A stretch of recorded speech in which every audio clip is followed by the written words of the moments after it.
جتنا پیسہ ہے اسی پہ قانے رہیں، اس کو قناعت کہتے ہیں۔ تو امام محمد تقی الاسلام کا لقب جو ہے قانے بھی ہے، مرتضیٰ بھی ہے۔ مرتضیٰ کہتے ہیں اللہ کی رضایت پر راضی رہنا، یقیناً یہ باقاعدہ جو ہے کہتے ہیں کہ اللہ کی رضایت پر راضی رہنا، اللہ کی مرضی کے مطابق عمل کرنا، اس کو مرتضیٰ کہتے ہیں۔ اسی طرح جو ہے آپ کی خدمت میں عرض کیا، نجیب کہتے ہیں، نجیب کہتے ہیں جو پاک و پاکیزہ ہوتا ہے۔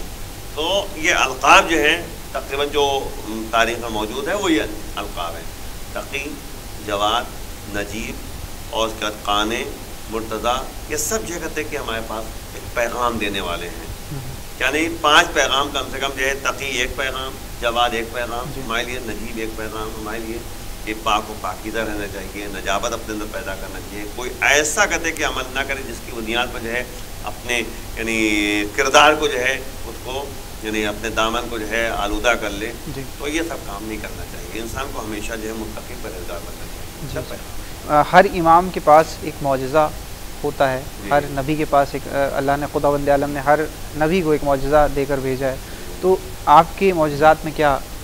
دیکھیے مسئلہ کیا ہے کہ کیونکہ پیغام یعنی پروگرام آپ کا مطلب مختصر ہوتا ہے، پیغامات جو ہیں جلدی آپ کے سامنے کہ دیکھیے مسئلہ کیا ہے کہ محمد تقی علیہ السلام کے پاس جو کرامات تھی اور باقاعدہ معجزہ بھی تھا۔ وہ قالین شیر کا جو ہے معجزہ جو ہے امام رضا السلام کے بارے میں جو ہے موجود ہے، اسی طریقے سے امام محمد تقی علیہ السلام کے بارے میں بھی معجزہ پایا جاتا ہے، اچھا، کہ انہوں نے باقاعدہ جو ہے قالین کی طرف اشارہ کیا، ٹھیک ہے نا، یہ بھی ہے۔ اس کے بعد کرامات میں یہ ہے کہ مثلاً ایک شخص نے کہا کہ یعنی فلاں نے جو ہے کہتے کہ آپ کا لباس مانگا ہے نا، آپ جو ہے کہتے اپنا لباس دے دیجئے، وہ اپنے کفن میں رکھنا چاہتی ہے، تو اس کا جو ہے امام نے کہا کہ نہیں اب ضرورت نہیں ہوتی۔ تو جب یہ اپنے گھر پہنچا تو پتہ چلا 15 دن پہلے اس کا انتقال ہو گیا۔ اب آپ غور کیجیے اس طرح کے کرامات، یعنی علم غیب کا علم یقیناً۔ اگر میں چاہوں گا کہ آپ یہ بھی بیان کر دیں کہ آپ نے اپنے والد محترم کے ساتھ کتنے دن گزارے ہیں، کتنے دن ساتھ رہے ہیں امام؟ اب مسئلہ وہی ہے کہ دیکھیں سیدھی بات یہ ہے کہ امام کے جو دوران امامت ہے، جی آپ غور کیجیے کہ ٹوٹل عمر کتنی تھی امام؟ 25 سال، جی ٹھیک ہے نا۔ 8 سال کی عمر میں جو ہے امام، تو آپ 25 سال میں جو ہے 8 سال آپ جوڑ نکال دیجیے، کتنے بچے؟ بھائی ظاہر بات ہے کہ 17 سال بچے، جی۔ تو یہ 8 سال تقریباً جو ہے مولا اپنے والد گرامی کے ساتھ رہے، ٹھیک ہے نا۔ تو اب مسئلہ یہ ہے کہ امام جو ہے 8 سال کی عمر میں ان کو امامت کا درجہ ملا۔ امامت کو مطلب امام تو بھائی بچپن سے امام ہوتا ہے، لیکن اس کی بات یہ ہے امام بچپن سے امام ہوتا ہے، جی۔ تو اس کے بعد جو ہے امامت کا جو ہے جوہر جو امام نے دکھایا ہے اور جس کے نتیجے میں جو ہے امام دھیمے دھیمے جو ہے آگے بڑھے ہیں، وہ واقعہ ہے جو کہتے ہیں آپ کے سامنے موجود ہے کہ ایک دفعہ مامون رشید کی سواری جا رہی تھی، جی، ٹھیک ہے نا، تو تمام کہتے ہیں کہ بچے جو ہیں جو کھیل رہے تھے وہاں چلے گئے اور محمد تقی علیہ السلام وہیں پہ کھڑے رہے، وہاں سے نہیں ہٹے۔ تو اس کا جو ہے مامون رشید نے یہ کہا کہ آخر سب بچے چلے گئے، آپ کیوں نہیں گئے؟ یعنی 9ویں امام کے دور میں مامون رشید بادشاہ تھا۔ مامون رشید جو ہے دیکھیے مسئلہ کہ امام کی جب ولادت ہوئی ہے، جی، جب محمد تقی علیہ السلام کی ولادت ہوئی ہے تو امین جو ہے کہتے کہ آپ کی ولادت کہاں ہوئی ہے؟ ولادت کہتے مدینے ہوئی۔ اچھا، آپ کی ولادت مدینے ہوئی ہے، اور جو آپ کے والد محترم یعنی امام علی رضا علیہ السلام ہیں، آپ وہاں آپ ہیں طوس میں؟ وہی ہوا نا کہ جب امام، دیکھیے مسئلہ کیا ہے کہ جب امام رضا علیہ السلام کو جو ہے مامون رشید نے بلایا تھا باقاعدہ، جی، وہاں پہ مدینہ سے بلایا تھا، جی، اور امام رضا السلام کے بارے میں یہاں تک تاریخ موجود ہے کہ جب مامون رشید نے جو ہے امام رضا علیہ السلام کو وہاں سے بلایا ہے تو امام بار بار جو ہے کہ رسول کی قبر پہ جا کر گریا کرتے تھے، بار بار جاتے تھے، سلام کرتے تھے، زیارت کرتے تھے، پھر چلے جاتے، پھر باہر جاتے تھے، یہاں تک کہ اپنے خاندان والوں کو بیٹھا کر جو ہے ان سے رخصت ہوتے تھے، گریا کرتے تھے، اور سب سے کہتے کہ یہ سب گریا کرنے لگے، سب کو کہا کہ دیکھو یہ آخری ہماری جو ہے آخری سفر ہے، اب واپس نہیں آنا ہے، یعنی اتنا کہتے امام نے جو ہے باقاعدہ سب کو بتا دیا۔ تو امام جو ہے باقاعدہ خراسان آئے تھے، ان کو زبردستی ولی عہد بنایا گیا، یہ بھی تو معاملہ ہے نا، زبردستی ولی عہد بنایا گیا۔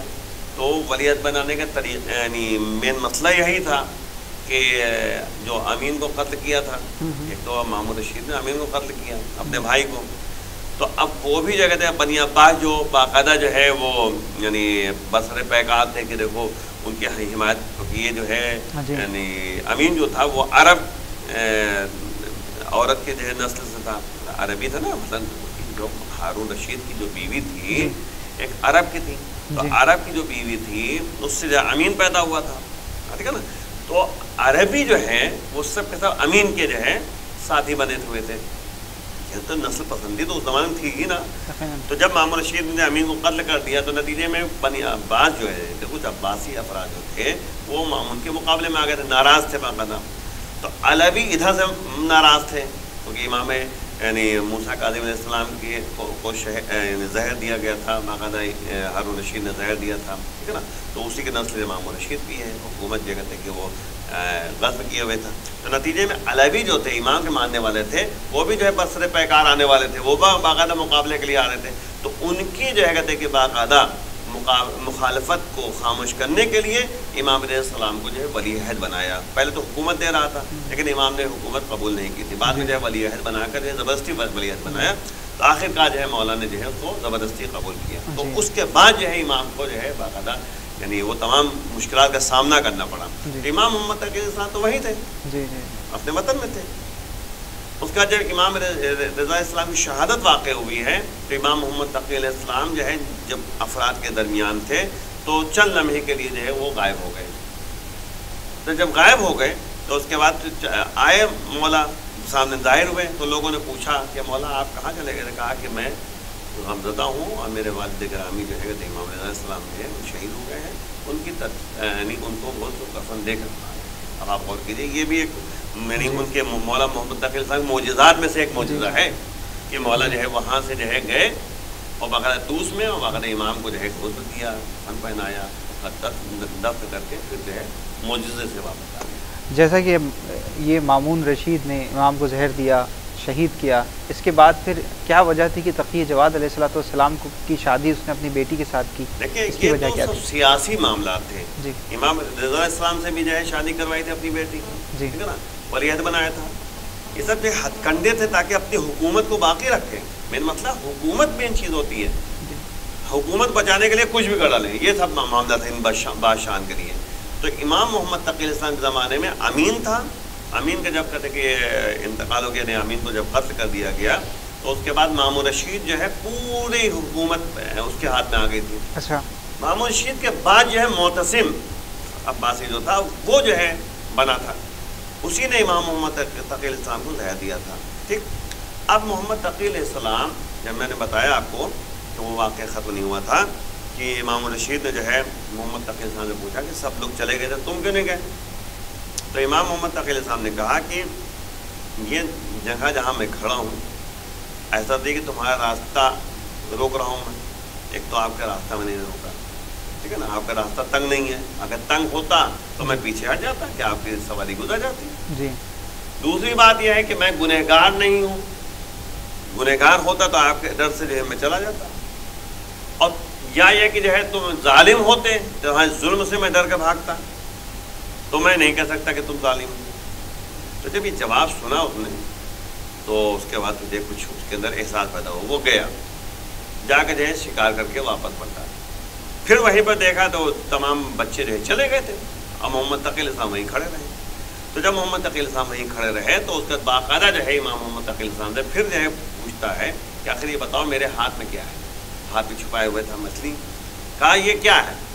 تو اس کے بعد محمد تقی الاسلام نے جواب دیا، کہا کہ جو ہے اللہ نے زمین و آسمان کے درمیان جو ہے کچھ مخلوقات کو پیدا کیا ہے اور بادشاہان وقت اس کا شکار کرتے ہیں اور جو خاندان رسالت کے ہوتے ہیں ان سے امتحان لیتے ہیں. تو اس طرح سے امام نے جو ہے باقاعدہ تمام تفصیل سے جواب دیا. اس کے بعد یہ کہا کہ مچھلی، تو اب جو ہے اس کو سمجھ لیا. تو نتیجے میں جو ہے امام نے اس کو دربار میں بلایا. اب اس کے ذریعے جو ہے اس طریقے سے امام دربار میں پہنچے. امام کو دربار میں بلایا گیا. امام کو دربار میں جب بلایا گیا تو بنی عباس کے درمیان جو ہے اس نے کہا کہ امام رشید نے کہ ہم اپنی لڑکی ام فضل کی شادی محمد تقی سے کر رہے ہیں. تو عباسی جو افراد تھے ان لوگوں نے باقاعدہ جو ہے مخالفت کی، کہا کہ بچے کے ساتھ جگہ تھے کہ آپ اپنی اچھی خاصی لڑکی کی شادی کر رہے ہیں. یہ بچہ ہے، اس کے پہلے تعلیم و تربیت کا بندوبست کیجیے، کچھ مطلب سیکھ لیں، پتہ نہیں کیا ہے، پڑھے لکھے ہیں بھی نہیں ہیں۔ امام الرشید نے کہا کہ تم لوگ اس سے مقابلہ کر سکتے ہیں، یہ بہت علم والے ہیں۔ تو باقاعدہ جو ہے کہتے ہیں کہ وہ یحییٰ ابن اقسم کا جو ہے واقعہ آپ کے سامنے ہے، جو باقاعدہ جو ہے ان کو مقابلے کے لیے، مناظرے کے لیے بلایا گیا۔ اب مناظرے کے لیے کیا بلایا گیا، اب اس کو بھی جو ہے وقت نہیں ہے، یقیناً آپ مختصر میں بیان کر سکتے ہیں۔ جی جی جی۔ تو یحییٰ ابن اقسم، تو بنی عباس جو تھے، عباسی جو افراد تھے، ان لوگوں نے جو ہے امام الرشید نے جب یہ کہا جملہ، تو اچھے اس زمانے کے قاضی القضات کو پکڑ کے لے گئے۔ قاضی القضات کہتے ہیں کہ تمام قاضیوں کا قاضی، یعنی سب سے بڑا قاضی جسے کہتے ہیں، قضاوت کرنے والا۔ تو اس قاضی کو بلا کے لے گیا، یحییٰ ابن اقسم کا نام ہے۔ تو یحییٰ ابن اقسم نے جو ہے باقاعدہ اپنے حساب سے بہت اچھا سوال کیا تھا کہ اب اس میں الجھ جائیں گے امام محمد تقی علیہ السلام، جواب نہیں دے پائیں گے، تو سوال کیا۔ تو مولا نے جو ہے اس میں 22 شقیں نکالی، 22 شقیں نکالی۔ مثلاً جو ہے ظاہر سی بات جلدی صاحب کے سامنے پڑھ دوں۔ سوال کیا یحییٰ ابن اقسم نے کہ اگر کوئی شخص حالت احرام میں شکار کر لے تو اس کا کفارہ کیا ہے، یہ سوال کیا۔ تو امام نے کہا کہ آپ کا سوال ناقص ہے۔ اب سوال ناقص ہے تو کیا ہے؟ تو مولا نے کہا کہ دیکھو 22 صورتیں ہیں، جب کہا سوال ناقص ہے تو ناقص جب کہا تو یحییٰ ابن اقسم نے کہا کہ آپ ہی سوال کیا مطلب ناقص ہے۔ تو امام نے کہا اس میں 22 شقیں ہیں، 22 صورتیں ہیں۔ جلدی صاحب کے سامنے شکار حلم میں تھا یا حرم میں تھا، یہ سوال کرو نا۔ تب حالت احرام میں جگہ تھے کہ وہ حالت احرام میں حلم میں جو ہے شکار کیا ہے یا حرم میں کیا ہے۔ حل اسے کہتے ہیں جو حرم کے دائرے سے باہر ہو، حرم کے دائرے سے باہر ہو، جو مکہ کے ایریا جو ہوتا ہے اس کے باہر، حرم میں ہو۔ اور دوسرا سوال یہ ہے کہ شکار کرنے والا مسئلے سے باخبر تھا یا نہیں تھا، یہ بھی سوال ہے نا، یہ جانتا نہیں جانتا تھا، ایسی مطلب کہ انجانے میں کام کر دیا۔ عمدن شکار کیا ہے یا دھوکے سے شکار کیا ہے، یہ بھی تو ہوتا ہے، جان بوجھ کے کیا ہے یا دھوکے سے کیا ہے، یہ بھی سوال ہے۔ آزاد وہ شخص تھا یا غلام تھا، اس کے بعد بالغ تھا یا نابالغ تھا، پہلی مرتبہ شکار کیا یا یعنی بار بار شکار کرتا تھا، پرندہ تھا یا کوئی اور جانور تھا، چھوٹا تھا یا بڑا تھا، نادم تھا یا اصرار کر رہا تھا اپنے کام پر، اور اس کے بعد رات کے وقت میں تھا یا دن کے وقت میں کیا تھا شکار، حج کا احرام تھا یا عمرے کا احرام تھا۔ تو مولانا جو ہے اس طرح سے 22 صورتیں پیدا کی۔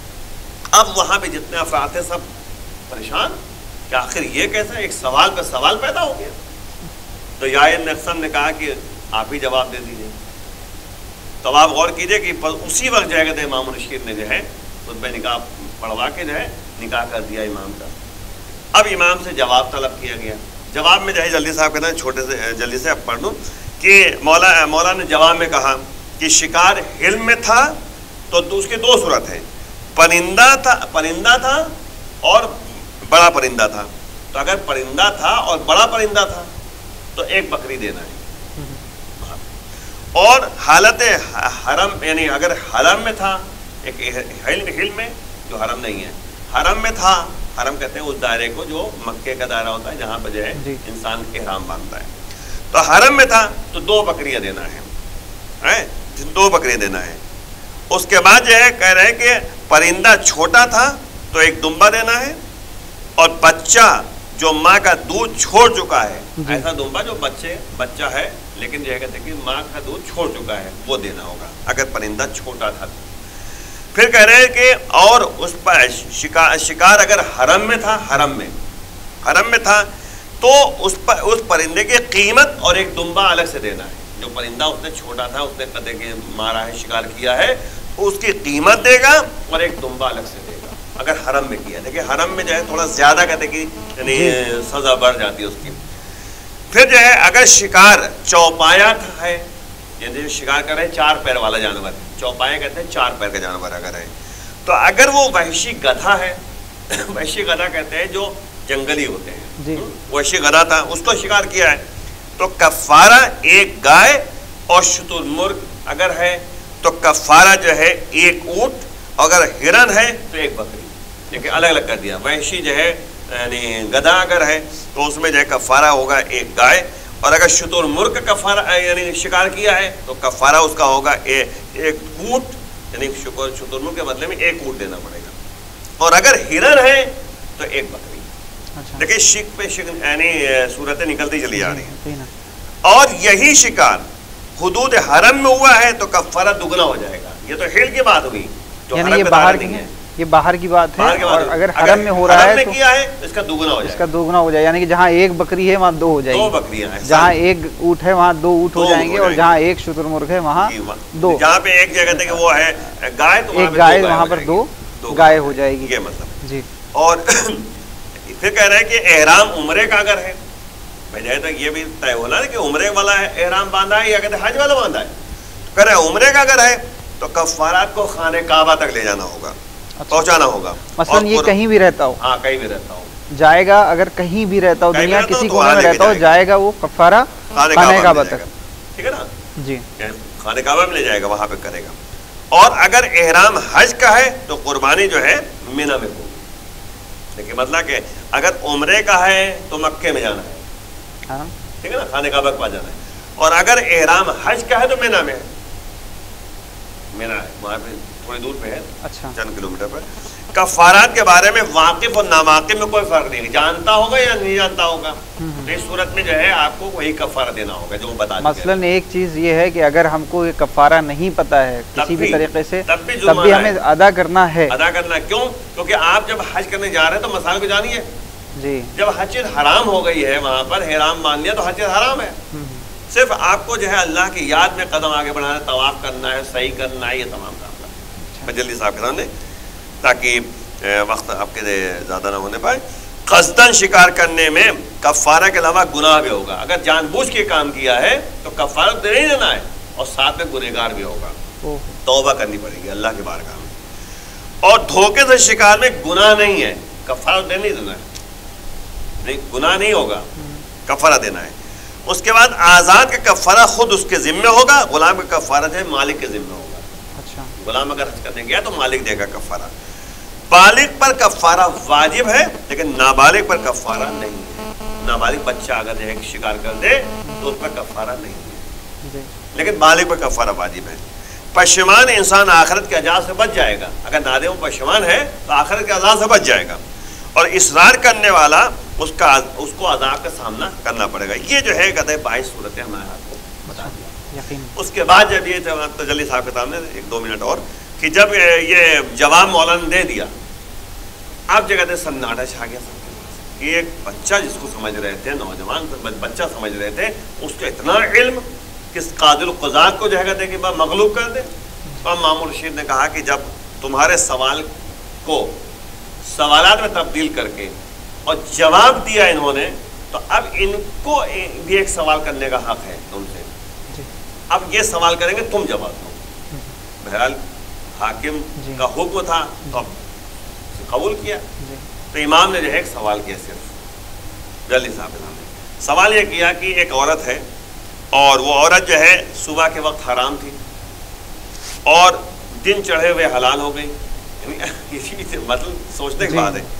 پھر ظہر کے وقت حرام ہو گئی, پھر عصر کے وقت حلال ہو گئی, پھر مغرب کے وقت حرام ہو گئی, پھر جو ہے عشاء کے وقت حلال ہو گئی, ہے نا, پھر جو ہے آدھی رات کو حرام ہو گئی, پھر صبح کے وقت حلال ہو گئی.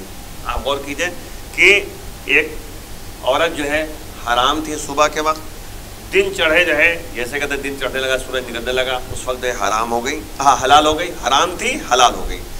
ظہر کے وقت حرام ہو گئی, پھر عصر کے وقت پھر حلال ہو گئی, مغرب کے وقت پھر حرام ہو گئی, عشاء کے وقت پھر حلال ہو گئی, آدھی رات کو پھر حرام ہو گئی, صبح کے وقت پھر حلال ہو گئی. ٹھیک ہے نا. یعنی اس کا جواب بھی امام نہیں دیا, امام نے جواب دیا. آخر میں جو ہے وہ سناٹا چھا گیا, جو وہ جواب نہیں دے پایا. تو خود اس نے جو ہے یعنی معذرت کی کہ مجھے جواب ہی نہیں آتا. تو امام نے جواب دیا جلدی صاحب کے سامنے, بس 1 منٹ کے اندر. جو حرام تھی, جیسے میرے ہاتھ میں کسی کنیز تھی میرے اوپر حرام تھی, میں نے اس کو خرید لیا, حلال ہو گئی. میں نے آزاد کر دیا, حرام ہو گئی. اس شخص نے آزاد کر دیا, حرام ہو گئی. پھر اس کے بعد جو ہے اس سے شادی کر لی, عقد کر لیا, حلال ہو گئی. پھر زہار, صیغہ زہار جاری کر دیا. صیغہ زہار اسے کہتے ہیں کہ کوئی اپنی بیوی کے لیے کہے, بیوی سے کہے کہ تمہاری کمر جو ہے میری ماں جیسی ہے یا میری بہن جیسی ہے, محرم جو ہوتے ہیں ان کی جیسی بنا دے تو وہ زہار کہتے ہیں اسے. اچھا، یعنی کہ کوئی شخص اگر اپنی زوجہ کو کہہ دے اپنے کہ تمہاری کمر میری اماں جیسی ہے, اچھا, تو وہ حرام ہو جائے گی, کفارہ دینا پڑے گا. پھر اس کا جو حرام ہو گئی تو کفارہ دے دیا, حلال ہو گئی. اس کا پھر طلاق دے دیا, حرام ہو گئی, رجوع کر لیا, حلال ہو گئی. وہی بیوی, وہی عورت جی جی کبھی حلال ہو رہی, کبھی حرام ہو رہی ہے. یقیناً 8 مرتبہ جو ہے حلال, 4 مرتبہ حلال ہوئی, 4 مرتبہ حرام ہوئی. اب آپ دیکھیے کہ مولا نے جو ہے کس طریقے سے جو ہے کہتے کہ جواب دیا. کہا کوئی معمہ نہیں ہے, یہ جواب ہے, شریعہ احکام ہے. تو اس کے بعد سناٹا چھا گیا, آخر میں جو ہے کہتے کہ لوگ نادم پشیمان ہو گئے. تو یہ مولا ہمیشہ جو ہے کہتے کہ جوابات میں آگے رہے اور غلبہ جو ہے ان کا رہا. یقیناً, کیونکہ ہو بھی کیوں نہ, کیونکہ جہاں یہ ذکر ہو رہا ہے کہ میرا پہلا بھی محمد, اولا محمد, حسن, جی جی, سب کے سب جب محمد ہوں تو یقیناً علم بھی ویسا ہی ہوگا. اور ہم چاہیں گے کہ کیونکہ آگے یہ شہادت کے اوپر یہ پروگرام منعقد کیا گیا حسینی چینل کے حوالے سے بچوں کے لیے خاص کر, تو آپ کی شہادت کے حوالے سے بھی بیان کر دیں مختصراً, اور اس کے بعد پھر کیا پیغام دینا چاہیں گے آپ, وہ بھی اسی میں پیغام مسئلہ کیا ہے کہ بادشاہان وقت بنی عباس بنی امیہ ہمیشہ جو ہے کوشش میں لگے رہے کہ حکومت کے جو ہے لالچی تھے یہ سب کے سب, حکومت اپنے قبضے میں رکھتے تھے. اس کے نتیجے میں جو ہے اماموں کو قتل کرتے تھے, امام کو جو ہے شہید کر دیتے تھے. اور نتیجہ یہی ہوا کہ معتصم عباسی جو ہے, میں نے بتایا نا کہ مامون رشید کے بعد جو ہے معتصم عباسی جو ہے حاکم بنا, اس نے جو ہے امام کو زہر دیا اور زہر دغا سے شہید کیا ہے. تو یہاں پہ جو ایک مولا کا ایک قول بھی نقل کرتا چلوں تاکہ جو ہے یعنی ایک قول صرف, تاکہ جو ہے مولا کے پیغام جو ہے لوگوں تک پہنچ بھی سکے. مولا نے فرمایا ہے کہ مومن کو 3 چیزوں کی ضرورت ہے. 3 چیزیں مولا کے پاس, یہی ایک جملہ تاکہ مقصد کے اندر بات ہو جائے. مولا کہہ رہے ہیں کہ یعنی مومن کو جو ہے 3 چیزوں کی ضرورت ہے. ایک خدا کی توفیق, یعنی انسان کو اگر کامیاب ہونا ہے تو توفیق الہی کی جو ہے درخواست کرے, یعنی اللہ سے درخواست کرے, خواہش کرے کہ اللہ توفیق دے کسی کام کرنے کی. توفیق کا مطلب ہوتا ہے کہ اللہ کی مدد شامل ہے. اور دوسری بات یہ ہے کہ اپنے نفس کی طرف سے موعظہ, موعظہ کہتے ہیں وعظ و نصیحت, یعنی اندر سے وعظ و نصیحت کو جو ہے قبول کرے. دیکھیے مسئلہ کیا ہے کہ اندر سے ایک آواز آتی ہے کہ غلط ہے, اللہ سے یعنی اندر سے ایک آواز آتی ہے یہ غلط ہے, تو اس کو چھوڑنا چاہیے. وعظ و نصیحت اس سے کہتے ہیں. اندر سے آواز آتی ہے یہ صحیح کام ہے, اسے کرنا چاہیے. تو یہ ہے موعظہ, وعظ و نصیحت قبول کریں. تیسری بات مولا فرما رہے ہیں کہ دوسروں کی نصیحت کو بھی قبول کریں. یعنی اگر جو ہے قرآن کچھ کہہ رہا ہے, نبی کچھ کہہ رہے ہیں, امام کچھ کہہ رہے ہیں, علماء کچھ کہہ رہے ہیں, اس کو ماننا چاہیے. تو یہ مولا نے جو ہے فرمایا کہ 3 چیزیں آپ کے لیے ضروری ہیں اگر واقعا مومن بننا چاہتے ہیں. ایک تو اللہ کی طرف سے توفیق ہو, دوسرا کہ اپنے اندر سے وعظ و نصیحت کو حاصل کریں, تیسری بات یہ ہے کہ لوگوں کے نصیحتوں کو قبول کریں. اگر یہ صحیح معنوں میں تینوں باتوں کو قبول کر لیتا ہے تو واقعا مومن بن جاتا ہے. اس لیے جو ہے ضرورت ہے. لیکن ایک بات آپ کے سامنے یعنی ناظرین سے کہہ دوں کہ نبی کا ایک قول ہے, نبی کا ایک قول ہے کہ سیاتی زمان اللہ امتی, میری امت پہ ایک ایسا زمانہ آنے والا ہے. کب کہا تھا؟ اس وقت کہا, 1400 سال پہلے, کہ لوگ جو ہے علماء کو دیکھ کر اس طرح بھاگیں گے جیسے بکریاں اور بھیڑ جو ہے بھیڑیوں کو دیکھ کے بھاگتی ہیں. یہاں آج دیکھیں علماء کوئی بات کہنا چاہ رہے ہیں تو کچھ عوام میں ایسے افراد ہوتے ہیں وہ علماء کی بات ماننے کے لیے یعنی تیار نہیں ہوتے, اور علماء کو دیکھ کر ادھر ادھر جو ہے بغلیں جھانکنے لگتے ہیں اور ہٹنے لگتے ہیں. تو وہ نبی کا قول یہاں پہ ہے. تو مولا فرما رہے, نبی فرما رہے ہیں فیضا کانا کذالک, جب ایسا زمانہ آ جائے گا صلت اللہ علیہم, ایسے کو اللہ مسلط کر دے گا کہ جس کے پاس نہ علم ہوگا نہ حلم ہوگا, اور نہ کہتے کہ انسان کے پاس جو کہتے کہ علم ہوگا. علم و حلم نہیں ہوگا, یعنی علم حلم کا مطلب ہوتا ہے کہ علم نہیں ہوگا تو جاہل ہوگا, ٹھیک ہے نا, اور حلم نہیں ہوگا یعنی غصہ جو ہے اس کا سامنے ہوگا, بس غصے پہ جو ہے کام کرتا رہے گا. تو اس لیے جو ہے یعنی ضرورت اس بات کی ہے کہ علماء کی باتوں کو سنیں جو کہ واقعاً جو ہے کہتے کہ وہ چاہتے ہیں کہ دوسروں کو یعنی نصیحت کریں, ان کو یعنی احکام الہیہ سے وابستہ کریں اور متوسل ہو جائیں قرآن اور اہل بیت اطہار علیہم السلام. آقا بہت بہت شکریہ, ہم شکر گزار ہیں اور تعزیت پیش کرتے ہیں آپ کو ایک بار پھر سے مومنین کی طرف سے اور حسینی چینل ٹیم کی طرف سے بھی. بہرحال تسلیت و تعزیت پیش کی جا رہی ہے تاکہ جو ہے کہتے کہ اسی شہادت کو یاد کر کے جو ہے مظلومیت کو بھی یاد کیا جائے اور ان کی سیرتوں کو یاد کر کے اپنی یعنی اپنے کردار کو سنوارا جائے اور ان کے بتائے ہوئے راستے پہ چلا جائے۔ تو ناظرین آپ دیکھ رہے ہیں حسینی چینل، یہ تھے ہمارے ساتھ حجت الاسلام والمسلمین علی جناب مولانا ممتاز جعفر صاحب قبلہ، جو کہ اس وقت ہم سے شہادت امام تقی جواد علیہ السلام کے حوالے سے بات کر رہے تھے۔ ہم اپنے چھوٹے بھائی بہنوں سے یہ گزارش کریں گے کہ اس پروگرام کو غور و فکر کے ساتھ دیکھیں تاکہ اس سے عبرت حاصل ہو سکے، اور جو پیغام الہی جو امام کے ذریعے اور ائمہ معصومین علیہ السلام کے ذریعے ہم تک پہنچایا گیا ہے، اس پر ہم سب عمل پیرا ہوں اور اس پر کوشش کریں کہ ان سب باتوں کو ہم سمجھیں تاکہ ہمارے مستقبل اس سے بہتر ہو سکے۔ یعنی شہادت کا دن ہے، غم کا دن ہے، ہم اپنے بچوں کو آج کے دن جس امام کی بھی شہادت ہو اس حوالے سے ہم اس امام کے جو پیغامات ہیں، جو اقوال ہیں، اس کو بتائیں، کیونکہ بچے اس کو سمجھیں اور اپنے مستقبل میں اس کو کام میں لا سکیں، جس سے کہ ان کا مستقبل بہتر بن سکے۔ پالنے والے کی بارگاہ میں دعا کرتا ہوں کہ ہم سب کو تعلیمات اہل بیت علیہ السلام سے پروردگار روشناس رکھے، اور جو تعلیمات اہل بیت علیہ السلام ہے اس پر ہمیں عمل پیرا ہونے کی توفیق برحمت فرمائے خداوند عالم بحق طٰہٰ و یاسین۔ اب اپنے میزبان زین رضی کو دیے اجازت، اس امید کے ساتھ کہ پھر حاضر ہوتا ہوں ایک نئی شخصیت کے ساتھ۔ والسلام علیکم ورحمۃ اللہ وبرکاتہ۔